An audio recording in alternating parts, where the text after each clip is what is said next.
Beauty and the Beast. Once upon a time, in a very far-off country, there lived a merchant who had been so fortunate in all his undertakings that he was enormously rich. As he had, however, 6 sons and 6 daughters, he found that his money was not too much to let them all have everything they fancied, as they were accustomed to do. But one day a most unexpected misfortune befell them. Their house caught fire and was speedily burnt to the ground, with all the splendid furniture, the books, pictures, gold, silver, and precious goods it contained, and this was only the beginning of their troubles. Their father, who had until this moment prospered in all ways, suddenly lost every ship he had upon the sea, either by dint of pirates, shipwreck, or fire. Then he heard that his clerks in distant countries, whom he trusted entirely, had proved unfaithful, and at last from great wealth he fell into the direst poverty.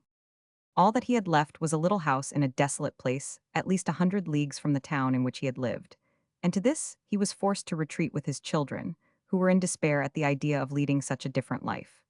Indeed, the daughters at first hoped that their friends, who had been so numerous while they were rich, would insist on their staying in their houses now they no longer possessed one. But they soon found that they were left alone, and that their former friends even attributed their misfortunes to their own extravagance, and showed no intention of offering them any help. So nothing was left for them but to take their departure to the cottage, which stood in the midst of a dark forest, and seemed to be the most dismal place upon the face of the earth. As they were too poor to have any servants, the girls had to work hard, like peasants, and the sons, for their part, cultivated the fields to earn their living. Roughly clothed and living in the simplest way, the 3 girls regretted unceasingly the luxuries and amusements of their former life. Only the youngest tried to be brave and cheerful. She had been as sad as anyone when misfortune first overtook her father, but, soon recovering her natural gaiety, she set to work to make the best of things, to amuse her father and brothers as well as she could, and to try to persuade her sisters to join her in dancing and singing. But they would do nothing of the sort, and, because she was not as doleful as themselves, they declared that this miserable life was all she was fit for. But she was really far prettier and clever than they were. Indeed, she was so lovely that she was always called Beauty. After 2 years, when they were all beginning to get used to their new life, something happened to disturb their tranquility. Their father received the news that one of his ships, which he had believed to be lost, had come safely into port with a rich cargo. All the sons and daughters at once thought that their poverty was at an end and wanted to set out directly for the town. But their father, who was more prudent, begged them to wait a little, and though it was harvest time, and he could ill be spared, determined to go himself first to make inquiries. Only the youngest daughter had any doubt but that they would soon again be as rich as they were before, or at least rich enough to live comfortably in some town, where they would find amusement and gay companions once more. So they all loaded their father with commissions for jewels and dresses which it would have taken a fortune to buy. Only Beauty, feeling sure that it was of no use, did not ask for anything. Her father, noticing her silence, said, "And what shall I bring for you, Beauty?" "The only thing I wish for is to see you come home safely," she answered. But this reply vexed her sisters, who fancied she was blaming them for having asked for such costly things. Her father, however, was pleased, but as he thought that at her age she certainly ought to like pretty presents, he told her to choose something. "Well, dear father," she said, "as you insist upon it, I beg that you will bring me a rose. I have not seen one since we came here, and I love them so much." So the merchant set out and reached the town as quickly as possible, but only to find that his former companions, believing him to be dead, PG4 had divided between them the goods which the ship had brought. And after 6 months of trouble and expense, he found himself as poor as when he started, having been able to recover only just enough to pay the cost of his journey. To make matters worse, he was obliged to leave the town in the most terrible weather, so that by the time he was within a few leagues of his home, he was almost exhausted with cold and fatigue. Though he knew it would take some hours to get through the forest, he was so anxious to be at his journey's end that he resolved to go on. But night overtook him, and the deep snow and bitter frost made it impossible for his horse to carry him any further. Not a house was to be seen. The only shelter he could get was the hollow trunk of a great tree, and there he crouched all the night, which seemed to him the longest he had ever known.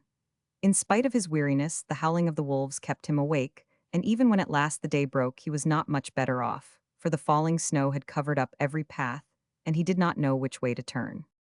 At length he made out some sort of track, and though at the beginning 5 it was so rough and slippery that he fell down more than once, it presently became easier, and led him into an avenue of trees which ended in a splendid castle. It seemed to the merchant very strange that no snow had fallen in the avenue, which was entirely composed of orange trees, covered with flowers and fruit. When he reached the first court of the castle, he saw before him a flight of agate steps, and went up them, and passed through several splendidly furnished rooms. The pleasant warmth of the air revived him, and he felt very hungry. But there seemed to be nobody in all this vast and splendid palace whom he could ask to give him something to eat. Deep silence reigned everywhere, and at last, tired of roaming through empty rooms and galleries, he stopped in a room smaller than the rest, where a clear fire was burning, and a couch was drawn up cozily close to it. Thinking that this must be prepared for someone who was expected, he sat down to wait till he should come, and very soon fell into a sweet sleep. When his extreme hunger wakened him after several hours, he was still alone. But a little table, upon which was a good dinner, had been drawn up close to him, and, as he had eaten nothing for 24 hours, he lost no time in beginning his meal, hoping that he might soon have an opportunity of thanking his considerate entertainer, whoever it might be. But no one appeared, and even after another long sleep, from which he awoke completely refreshed, there was no sign of anybody, though a fresh meal of dainty cakes and fruit was prepared upon the little table at his elbow. Being naturally timid, the silence began to terrify him, and he resolved to search once more through all the rooms, but it was of no use. Not even a servant was to be seen. There was no sign of life in the palace. He began to wonder what he should do, and to amuse himself by pretending that all the treasures he saw were his own, and considering how he would divide them among his children. Then he went down into the garden, and though it was winter everywhere else, here the sun shone, and the birds sang, and the flowers bloomed, and the air was soft and sweet. The merchant, in ecstasies with all he saw and heard, said to himself, "All this must be meant for me. I will go this minute and bring my children to share all these delights." In spite of being so cold and weary when he reached the castle, he had by 6 taken his horse to the stable and fed it. Now he thought he would saddle it for his homeward journey, and he turned down the path which led to the stable. This path had a hedge of roses on each side of it, and the merchant thought he had never seen or smelt such exquisite flowers. They reminded him of his promise to Beauty, and he stopped and had just gathered one to take to her when he was startled by a strange noise behind him. Turning round, he saw a frightful beast, which seemed to be very angry and said, in a terrible voice, "Who told you that you might gather my roses? Was it not enough that I allowed you to be in my palace and was kind to you? This is the way you show your gratitude, by stealing my flowers, but your insolence shall not go unpunished." The merchant, terrified by these furious words, dropped the fatal rose, and, throwing himself on his knees, cried, "Pardon me, noble sir.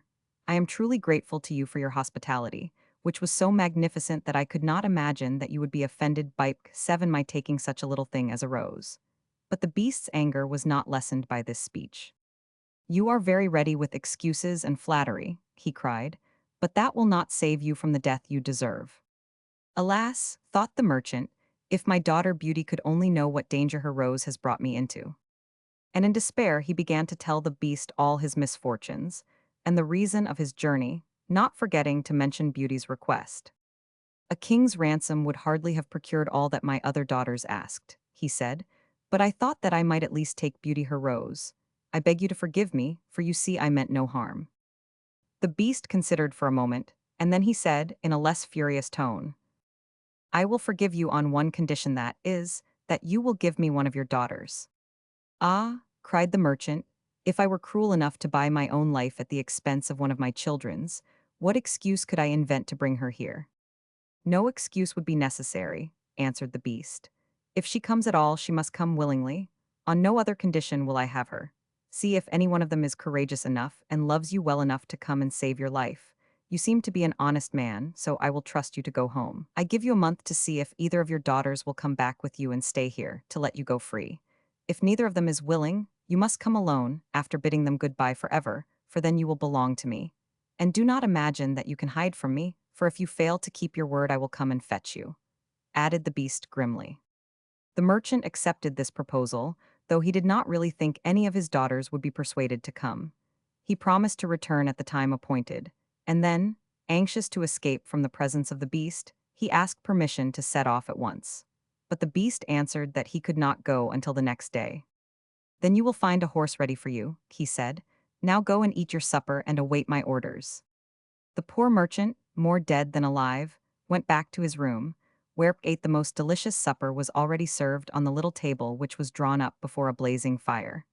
But he was too terrified to eat, and only tasted a few of the dishes, for fear the beast should be angry if he did not obey his orders. When he had finished, he heard a great noise in the next room, which he knew meant that the beast was coming. As he could do nothing to escape his visit, the only thing that remained was to seem as little afraid as possible. So when the beast appeared and asked roughly if he had supped well, the merchant answered humbly that he had, thanks to his host's kindness. Then the beast warned him to remember their agreement and to prepare his daughter exactly for what she had to expect. Do not get up tomorrow, he added, until you see the sun and hear a golden bell ring. Then you will find your breakfast waiting for you here, and the horse you are to ride will be ready in the courtyard. He will also bring you back again when you come with your daughter a month hence. Farewell, take a rose to beauty, and remember your promise. The merchant was only too glad when the beast went away, and though he could not sleep for sadness, he lay down until the sun rose. Then, after a hasty breakfast, he went to gather Beauty's rose and mounted his horse, which carried him off so swiftly that in an instant he had lost sight of the palace, and he was still wrapped in gloomy thoughts when it stopped before the door of the cottage. His sons and daughters, who had been very uneasy at his long absence, rushed to meet him, eager to know the result of his journey, which, seeing him mounted upon a splendid horse and wrapped in a rich mantle, they supposed to be favorable. But he hid the truth from them at first, only saying sadly to Beauty as he gave her the rose, "Here is what you asked me to bring you, you little know what it has cost." But this excited their curiosity so greatly that presently he told them his adventures from beginning to end, and then they were all very unhappy. The girls lamented loudly over their lost hopes, and the sons declared that their father should not return to this terrible castle, and began to make plans for killing the beast if it should come to fetch him. But he reminded them that he had promised to go back. Then the girls were very angry with Beauty, and said it was all her fault, and that if she had asked for something sensible this would never have happened, and complained bitterly that they should have to suffer for her folly. Poor Beauty, much distressed, said to them, "I have indeed caused this misfortune, but I assure you I did it innocently. Who could have guessed that to ask for a rose in the middle of summer would cause so much misery? But as I did the mischief, it is only just that I should suffer for it. I will therefore go back with my father to keep his promise." At first nobody would hear of this arrangement, and her father and brothers, who loved her dearly, declared that nothing should make them let her go. But Beauty was firm. As the time drew near, she divided all her little possessions between her sisters, and said goodbye to everything she loved. And when the fatal day came, she encouraged and cheered her father as they mounted together the horse which had brought him back. It seemed to fly rather than gallop, but so smoothly that Beauty was not frightened. Indeed, she would have enjoyed the journey if she had not feared what might happen to her at the end of it. Her father still tried to persuade her to go back, but in vain. While they were talking, the night fell, and then, to their great surprise, wonderful colored lights began to shine in all directions, and splendid fireworks blazed out before them. All the forest was illuminated by them, and even felt pleasantly warm, though it had been bitterly cold before. This lasted until they reached the avenue of orange trees, where were statues holding flaming torches, and when they got nearer to the palace, they saw that it was illuminated from the roof to the ground, and music sounded softly from the courtyard. "The beast must be very hungry," said Beauty, trying to laugh, "if he makes all this rejoicing over the arrival of his prey." But, in spite of her anxiety, she could not help admiring all the wonderful things she saw. The horse stopped at the foot of the flight of steps leading to the terrace, and when they had dismounted, her father led her to the little room he had been in before, where they found a splendid fire burning, and the table daintily spread with a delicious supper. The merchant knew that this was meant for them, and Beauty, who was rather less frightened now that she had passed through so many rooms and seen nothing of the beast, was quite willing to begin, for her long ride had made her very hungry. But they had hardly finished their meal when the noise of the beast's footsteps was heard approaching, and Beauty clung to her father in terror, which became all the greater when she saw how frightened he was. But when the beast really appeared, though she trembled at the sight of him, she made a great effort to hide her horror, and saluted him respectfully. This evidently pleased the beast. After looking at her, he said, in a tone that might have struck terror into the boldest heart, though he did not seem to be angry, "Good evening, old man. Good evening, Beauty." The merchant was too terrified to reply, but Beauty answered sweetly, "Good evening, beast." "Have you come willingly?" asked the beast.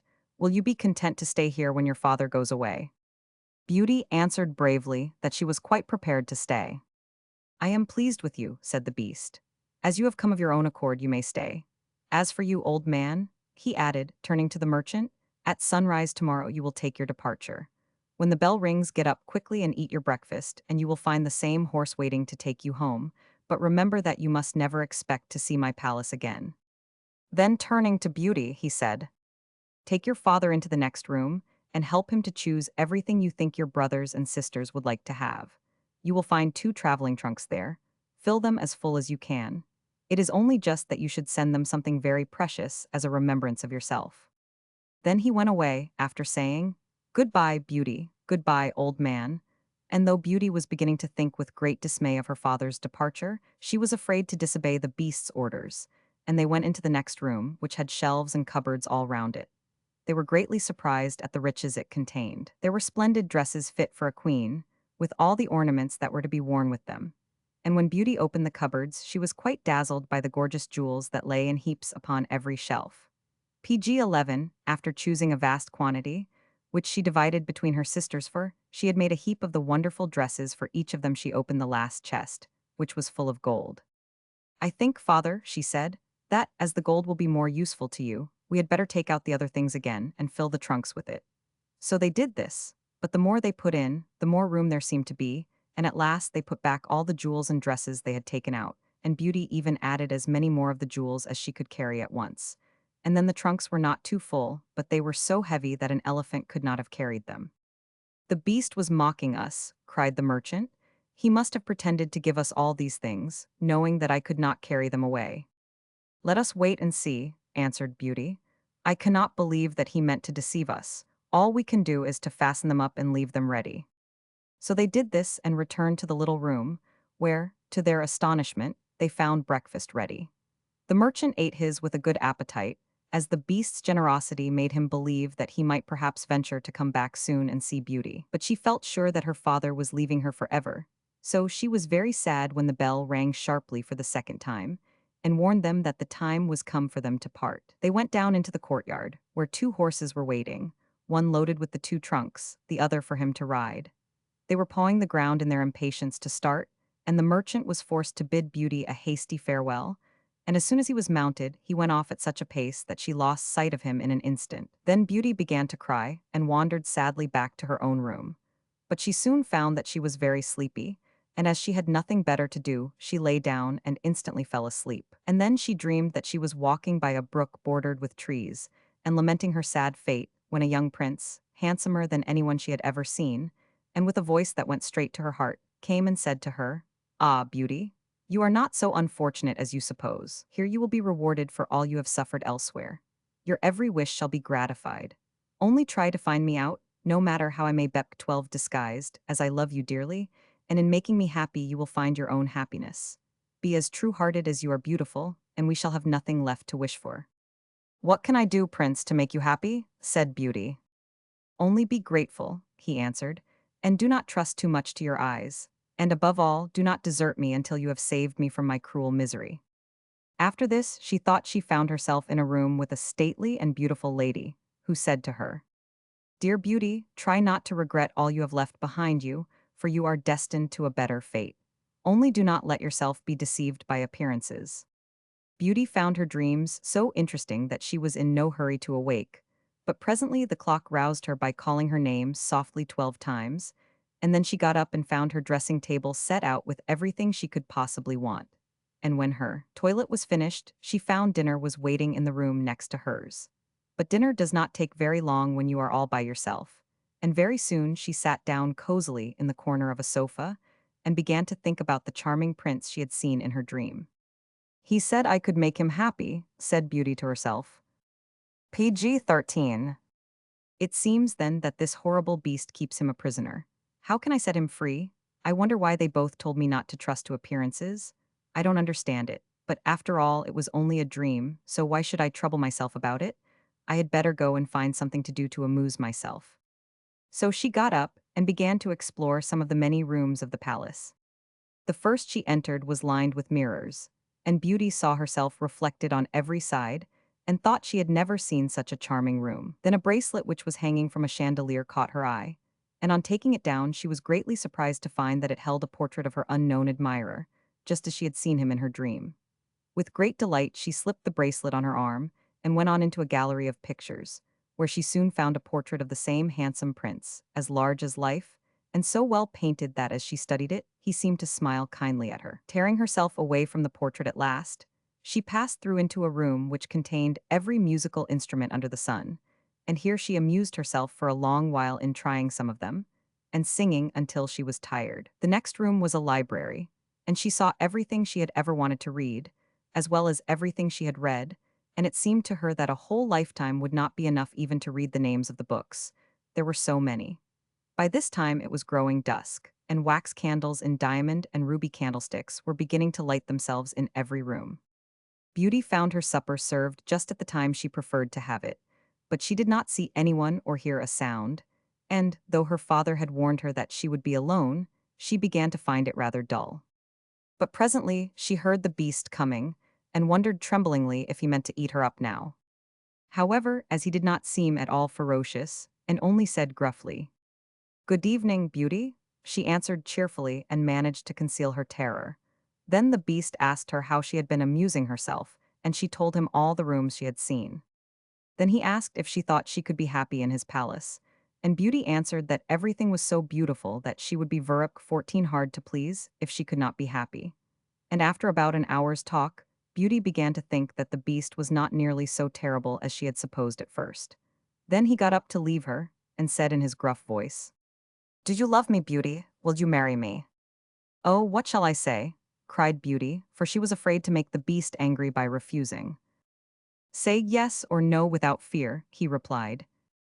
"Oh, no, beast," said Beauty hastily. "Since you will not, good night, Beauty," he said, and she answered, "Good night, beast," very glad to find that her refusal had not provoked him. And after he was gone, she was very soon in bed and asleep, and dreaming of her unknown prince. She thought he came and said to her, "Ah, Beauty, why are you so unkind to me? I fear I am fated to be unhappy for many a long day still." And then her dreams changed, but the charming prince figured in them all. And when morning came, her first thought was to look at the portrait and see if it was really like him, and she found that it certainly was. This morning she decided to amuse herself in the garden, for the sun shone, and all the fountains were playing. But she was astonished to find that every place was familiar to her, and presently she came to the brook where the myrtle trees were growing, where she had first met the prince in her dream, and that made her think more than ever that he must be kept a prisoner by the beast. When she was tired, she went back to the palace, and found a new room full of materials for every kind of work ribbons to make into bows, and silks to work into flowers. Then there was an aviary full of rare birds, which were so tame that they flew to Beauty as soon as they saw her, and perched upon her shoulders and her head. "Pretty little creatures," she said, "how I wish that your cage was nearer to my room, that I might often hear you sing." So saying, she opened a door, and found to her delight that it led into her own room, though she had thought it was quite the other side of the palace.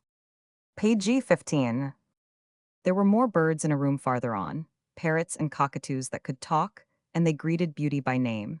Indeed, she found them so entertaining that she took one or two back to her room, and they talked to her while she was at supper. After which the beast paid her his usual visit, and asked the same questions as before, and then with a gruff "good night," he took his departure, and Beauty went to bed to dream of her mysterious prince. The days passed swiftly in different amusements, and after a while Beauty found out another strange thing in the palace, which often pleased her when she was tired of being alone. There was one room which she had not noticed particularly. It was empty, except that under each of the windows stood a very comfortable chair. And the first time she had looked out of the window, it had seemed to her that a black curtain prevented her from seeing anything outside. But the second time she went into the room, happening to be tired, she sat down in one of the chairs, when instantly the curtain was rolled aside, and a most amusing pantomime was acted before her. There were dances and colored lights and music and pretty dresses, and it was all so gay that Beauty was in ecstasies. After that she tried the other 7 windows in turn, and there was some new and surprising entertainment to be seen from each of them, so that Beauty never could feel lonely any more. Every evening after 16, supper the beast came to see her, and always before saying good night asked her in his terrible voice, "Beauty, will you marry me?" And it seemed to Beauty, now she understood him better, that when she said, "No, beast," he went away quite sad. But her happy dreams of the handsome young prince soon made her forget the poor beast, and the only thing that at all disturbed her was to be constantly told to distrust appearances, to let her heart guide her, and not her eyes and many other equally perplexing things, which, consider as she would, she could not understand. So everything went on for a long time, until at last, happy as she was, Beauty began to long for the sight of her father and her brothers and sisters. And one night, seeing her look very sad, the beast asked her what was the matter. Beauty had quite ceased to be afraid of him. Now she knew that he was really gentle in spite of his ferocious looks and his dreadful voice. So she answered that she was longing to see her home once more. Upon hearing this, the beast seemed sadly distressed and cried miserably. Ah, Beauty, have you the heart to desert an unhappy beast like this? What more do you want to make you happy? Is it because you hate me that you want to escape? No, dear beast, answered Beauty softly. I do not hate you, and I should be very sorry never to see you any more, but I long to see my father again. Only let me go for 2 months, and I promise to come back to you and stay for the rest of my life. The beast, who had been sighing dolefully while she spoke, now replied, I cannot refuse you anything you ask, even though it should cost me my life. Take the 4 boxes you will find in the room next to your own, and fill them with everything you wish to take with you. But remember your promise and come back when the 2 months are over, or you may have cause to repent it, for if you do not come in good time, you will find your faithful beast dead. You will not need any chariot to bring you back. Only say goodbye to all your brothers and sisters the night before you come away, and when you have gone to bed, turn this ring round upon your finger and say firmly, I wish to go back to my palace and see Mip 17 Beast again. Good night, Beauty. Fear nothing, sleep peacefully, and before long you shall see your father once more. As soon as Beauty was alone, she hastened to fill the boxes with all the rare and precious things she saw about her, and only when she was tired of heaping things into them did they seem to be full. Then she went to bed, but could hardly sleep for joy. And when at last she did begin to dream of her beloved prince, she was grieved to see him stretched upon a grassy bank sad and weary, and hardly like himself. What is the matter? She cried. But he looked at her reproachfully and said, How can you ask me, cruel one? Are you not leaving me to my death perhaps? Ah, don't be so sorrowful, cried Beauty. I am only going to assure my father that I am safe and happy. I have promised the beast faithfully that I will come back, and he would die of grief if I did not keep my word. What would that matter to you? Said the prince. Surely you would not care.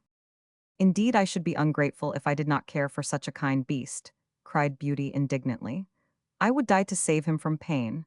I assure you it is not his fault that he is so ugly. Just then, a strange sound woke her. Someone was speaking not very far away. And opening her eyes, she found herself in a room she had never seen before, which was certainly not nearly so splendid as those she was used to in the beast's palace. Where could she be? She got up and dressed hastily, and then saw that the boxes she had packed the night before were all in the room. While she was wondering by what magic the beast had transported them and herself to this strange place, she suddenly heard her father's voice, and rushed out and greeted him joyfully. Her brothers and sisters were all astonished at her appearance, as they had never expected to see her again, and there was no end to the questions they asked her. She had also much to hear about what had happened to them while she was away, and of her father's journey home. But when they heard that she had only come to be with them for a short time, and then must go back to the beast's palace forever, they lamented 18 loudly. Then Beauty asked her father what he thought could be the meaning of her strange dreams, and why the prince constantly begged her not to trust to appearances.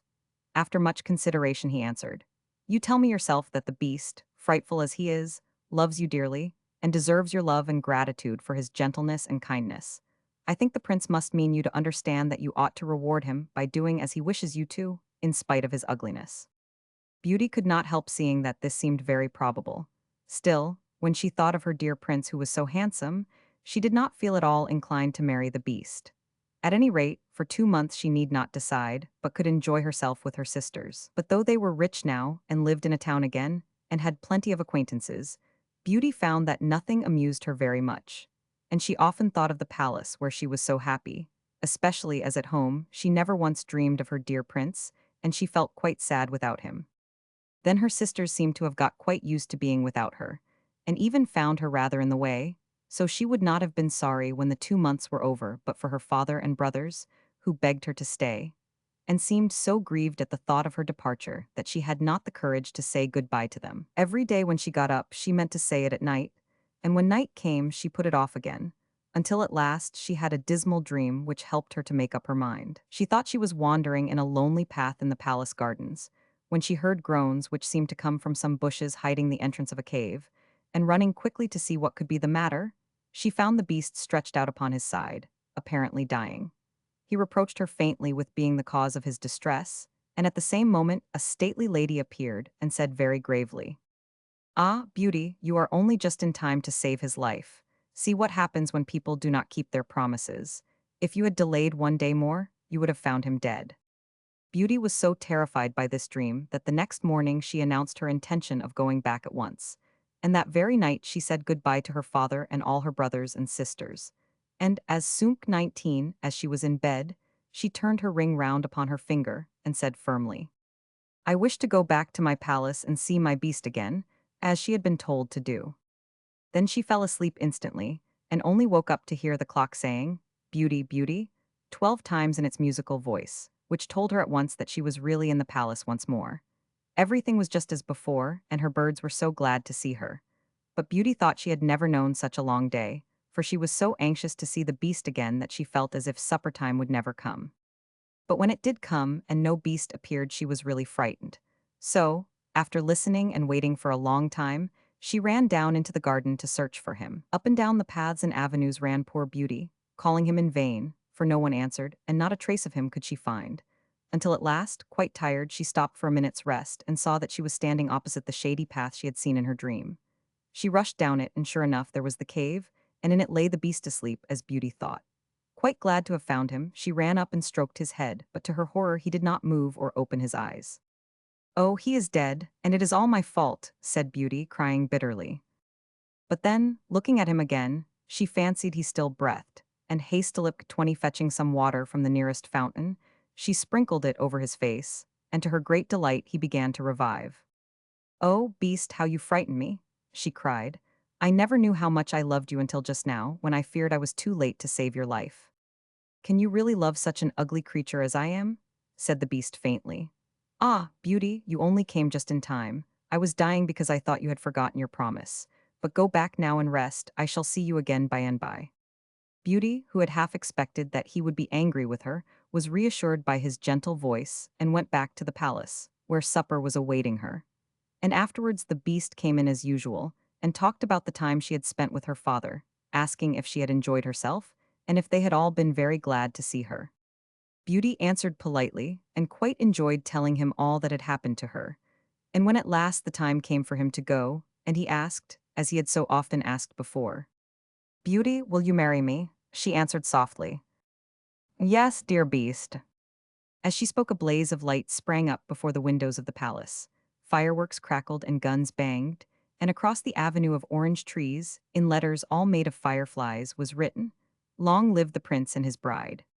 Turning to ask the beast what it could all mean, Beauty found that he had disappeared, and in his place stood her long-loved prince.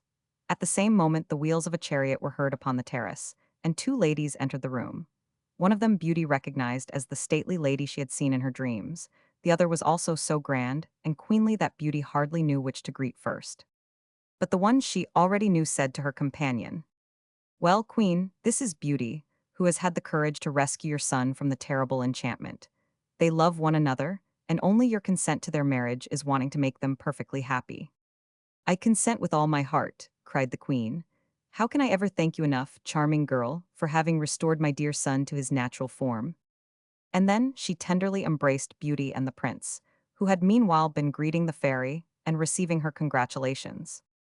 "Now," said the fairy to Beauty, "I suppose you would like me to send for all your brothers and sisters to dance at your wedding." And so she did, and the marriage was celebrated the very next day with the utmost splendor, and Beauty and the prince lived happily ever after.